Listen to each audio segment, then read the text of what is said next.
ಮಳೆಗಳು ಬೆಳೆಗಳು ನಾಶವಾಯಿತು, ಕೊರೋನಾ ಜಾಸ್ತಿ, ಇನ್ನೂ ಜಾಸ್ತಿ ಆಗ್ತಾಯಿದೆ ಅಂಥ ಒಂದು ಕಾಲಜ್ಞಾನದ ಸೂಚನೆ ಅದು. ಆ ದೃಷ್ಟಿಯಿಂದ ನಮ್ಮ ಈ ನಾಡಿಗೆ ನಾವು ಬರೋದಾದರೆ ಇದು ಇನ್ನೂ ಜನವರಿ ಫೆಬ್ರವರಿ ಹೇಳಕ್ಕೆ ಬರೋದಿಲ್ಲ. ನಾನು ಮೊನ್ನೆ ಹೇಳಿದ್ದಲ್ಲಿ ನಿಮ್ಮ ಇದರಲ್ಲಿ ಕಾರ್ತಿಕ ಮತ್ತು ಆಶ್ವೀಜದಲ್ಲಿ ಹಳ್ಳಿಗಳಲ್ಲಿ ಹೆಚ್ಚಾಗ್ತದೆ ಕಾಯಿಲೆ ಇದು ಅಂತ ಹೆಚ್ಚಾಗ್ತಾ ಇದೆ. ಆಮೇಲೆ ಇನ್ನೂ ಮಳೆ ಬರೋ ಲಕ್ಷಣಗಳು ಭಾಳ ಇದ್ದಾವೆ, ಜನಗಳಲ್ಲಿ ಅಶಾಂತಿ ಆಗ್ತಕ್ಕಂಥದ್ದು ಲಕ್ಷಣಗಳಿದ್ದಾವೆ. ಏನು ಯುಗಾದಿ ಮೇಲೆ ಇದನ್ನು ನಿರ್ಣಯಿಸಬೇಕು ಏನು ಅಂತ. ನೆಕ್ಸ್ಟು ಇನ್ನೊಂದು ಸೆಕೆಂಡ್ ಟೈಪ್ ಇದೇ ಟರ್ನ್ ಆಗ್ತಾಯಿದೆ. ಟರ್ನ್ ಅಂದರೆ ಕಾಯಿಲೆ ವಾಯು ಬಗ್ಗೆ ಬರುವಂಥದ್ದು. ಈ ಕೊರೋನಾ ವಾಯುವಿಂದ ಬರೋದಲ್ಲ, ವಾಯು ಮಾಧ್ಯಮ ಅಲ್ಲ ಇದಕ್ಕೆ. ಕೊರೋನಾ ತೂಕವಾಗಿರುತ್ತಿದ್ದು, ತೂಕವಾಗಿರೋದ್ರಿಂದ ಕೆಮ್ಮಿದರೆ, ಕೆಕ್ಕಿಸಿದರೆ, ಉಗಿದ್ರೆ ಕಫ ಬಂದು ಆ ಕಫ ನಮ್ಮಲ್ಲಿ ಬರ್ತದೆ ವೈರಸ್ಸು ಅಂತ. ಈಗ ನೆಕ್ಸ್ಟ್ ಇದು ಇನ್ನೊಂದು ಸ್ಟೆಪ್ ಏನೋ ವಾಯು ಗಾಳಿಯಿಂದ ಬರುವಂಥದ್ದು. ಅದು ಬಂದು ಮಾನಸಿಕ ವಾಸ್ತೆ ತರುವಂಥ ಕಾಯಿಲೆ ಇದೆ. ಅದ್ರ ಬಗ್ಗೆ ಇನ್ನೂ ಒಂದು 2-3 ತಿಂಗಳು ಕಳೀಬೇಕು ಅದರಲ್ಲಿ. ಅದು ಒಟ್ಟು ಮನುಷ್ಯ ಎಚ್ಚರವಾಗಿದ್ದು ಆರೋಗ್ಯ ಕಾಪಾಡ್ಕೊಂಡು ಸ್ವಚ್ಛತೆಯನ್ನು ಕಾಪಾಡ್ಕೋಬೇಕು ಮನುಷ್ಯ. ನೈರ್ಮಲ್ಯವನ್ನು ಕಾಪಾಡ್ಕೋಬೇಕು, ಅದು ಭಾಳ ಮುಖ್ಯವಾದ್ದು. ನಾವೇನು ಹೇಳಕ್ಕೆ ಹೋಗೋದ್ರ ಬಗ್ಗೆ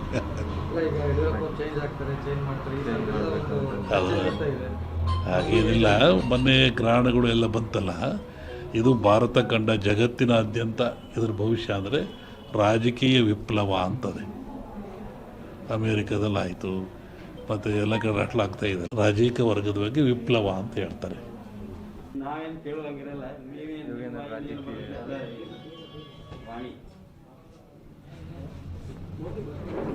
ಜಗತ್ತಿನಲ್ಲಿ ಅತ್ಯಂತ ಶ್ರೇಷ್ಠ ಜ್ಞಾನ ವಿವೇಕವುಳ್ಳದ್ದು ಯಾವುದು ಅಂದರೆ ಮನುಷ್ಯನಿಗೆ ಬುದ್ಧಿಶಿ ಇದೆ, ಜ್ಞಾನ ಇದೆ, ತಿಳುವಳಿಕೆ ಇದೆ ಅಂತ ಹೇಳ್ತಾರೆ. ಅಂಥ ಮನುಷ್ಯ ಆಗಾಗ ಅಜ್ಞಾನಕ್ಕೊಳಪಟ್ಟರೆ, ಅವಿವೇಕಕ್ಕೊಳಪಟ್ಟರೆ, ತನ್ನ ಆಚಾರ ವಿಚಾರಗಳನ್ನು ಕಳ್ಕೊಂಡ್ರೆ ಅಂತಹ ಮನುಷ್ಯ ಎಚ್ಚರಿಕೆಗಾಗಿ ಜಗತ್ತಲ್ಲಿ ಕಾಲದಿಂದ ಅನೇಕ ರೋಗಗಳು ಬರ್ತಾಯಿದ್ದಾವೆ, ಕಾಯಿಲೆಗಳು ಬರ್ತಾಯಿದ್ದಾವೆ. ಈ ಬರುವಂಥ ಕಾಯಿಲೆಗಳು ಮನುಷ್ಯನಿಗೆ ತಿಳುವಳಿಕೆ, ಜ್ಞಾನ, ವಿವೇಕ ಮೂಡಿಸ್ತಕ್ಕಂಥದ್ದು. ಹಾಗೆ ಈಗಲೂ ಬಂದಿರತಕ್ಕಂಥದ್ದು ಕೊರೋನಾ ಅಂತೇಳಿ. ಈ ಕೊರೋನಾ ಎನ್ನತಕ್ಕಂಥ ಕಾಯಿಲೆ ಇದೇನು ಹೊಸತೇನಲ್ಲ, ಇದು ಹಳೆಯ ಕಾಯಿಲೆ. ಹಿಂದಿನ ಕಾಲದಿಂದಲೂ ಜನರಲ್ಲಿ ಗಂಟ್ಲು ಬೇನೆ, ಗಂಟಲು ರೋಗ ಅಂತ ಕರಿತಾಯಿದ್ರು. ಅದು ಬಂದದ್ದು 2 ದಿನಕ್ಕೆ ಸತ್ತೋಗ್ತಾಯಿದ್ದು ಮನುಷ್ಯ. ಶ್ವಾಸಕೋಶಕ್ಕೆ, ಗಂಟ್ಲಿಗೆ ಬರುವಂಥ ಕಾಯಿಲೆ. ಇದು ಯಾತ್ರಿಂದ ಬರುತ್ತೆ ಅಂತ ನಾವು ಸ್ವಲ್ಪ ಯೋಚನೆ ಮಾಡಿದರೆ, ಸ್ವಚ್ಛತೆಯನ್ನು ಮನುಷ್ಯ ಕಳ್ಕೊಳ್ತಾ ಇದ್ದಾನೆ. ಆರೋಗ್ಯ ಅಂದರೆ ಸ್ವಚ್ಛತೆ ಅಂತ. ಆ ಕಳ್ಕೊಳ್ಳೋದ್ರಿಂದ, ಸ್ವಚ್ಛತೆ ಶುದ್ಧ ಇದರಿಂದ ಮನೆಯಲ್ಲಿ, ಹೊರಗೆ, ಒಳಗೆ ಎಲ್ಲ ಕಡೆ ಕಳ್ಕೊಂಡ್ರೆ ಕಾಯಿಲೆ ಬೆನ್ನರ್ತಾ ಇದೆ. ಇಂತಹ ಕಾಯಿಲೆ ಇದು ಘೋರವಾಗಿರ್ತಕ್ಕಂಥ ಕಾಯಿಲೆ. ಕೇವಲ 1 ಗ್ರಾಮ್ ತೂಕ ಇರತಕ್ಕಂಥ ಕಾಯಿಲೆ ಇದು ಜಗತ್ತನ್ನೇ ಎದುರಿಸ್ತಾ ಇದೆ. ಮನುಕುಲಕ್ಕೆ ಇದು ಮಾರಕವಾಗಿದೆ. ಇದು ಮುಂದೆ ಇನ್ನೂ ಹೆಚ್ಚಾದ ಲಕ್ಷಣಗಳು ಭಾಳ ಇದ್ದಾವೆ ಜಗತ್ತಿನಾದ್ಯಂತ.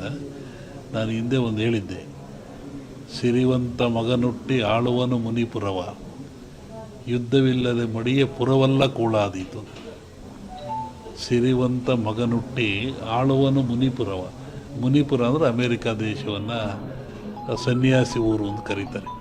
ವಿಷ್ಣು ವಾಮಾವತಾರದಲ್ಲಿ ಅಲ್ಲಿ ಅವನು ಭೂಮಿ ತೊಳೆದಿದ್ದು, ಸಂಪದ್ಭರಿತ ರಾಜ. ಅದು ಸನ್ಯಾಸಿ ದಾನ ಕೊಟ್ಟದ್ದು, ಅದನ್ನು ಮುನಿಪುರ ಅಂದರು. ಆ ಮುನಿಪುರ ಒಬ್ಬ ಸಿರಿವಂತ ಹುಟ್ಟಿ ಆಳ್ತಾನೆ.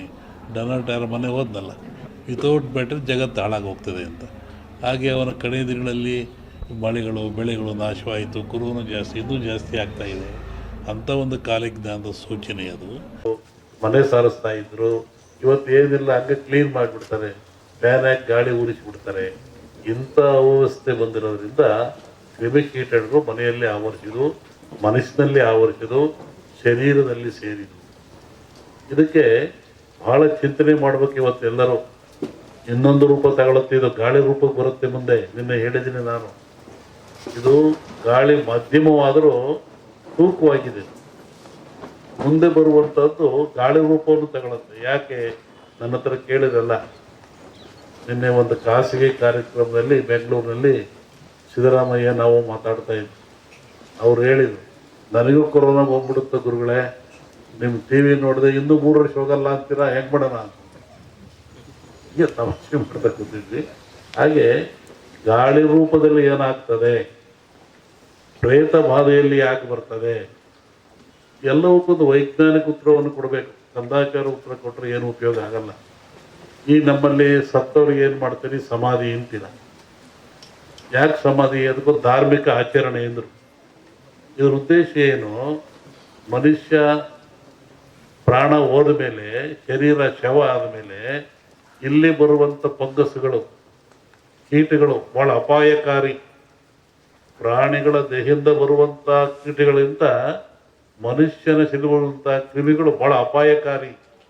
ಅದಕ್ಕೆ ನಮ್ಮವ್ರು ಹಿಂದೆ ಏನಂದ್ರು, ಮುಚ್ಚಪ್ಪ ಸಮಾಧಿ ಮಾಡು ಅಂದರು. ಎಷ್ಟು ಗುಂಡಿ ತೆಗೀರಿ, ಅದ್ರ ಕೆಳಗೆ ಕುಂಡಿಸ್ರಿ, ಆಮೇಲೆ ಬಸರು ಬಟ್ಟೆ ಹಾಕ್ರಿ, ಮುಚ್ಚಿರಿ, ತುಳಿರಿ ಅಂದರು. ಆಮೇಲೆ ಸುಟ್ಟು ಹಾಕ್ರಿ ಅಂದರು, ಸುಟ್ಟು ಬಿಡ್ರಿ ದೇಹನ ಅಂದರು.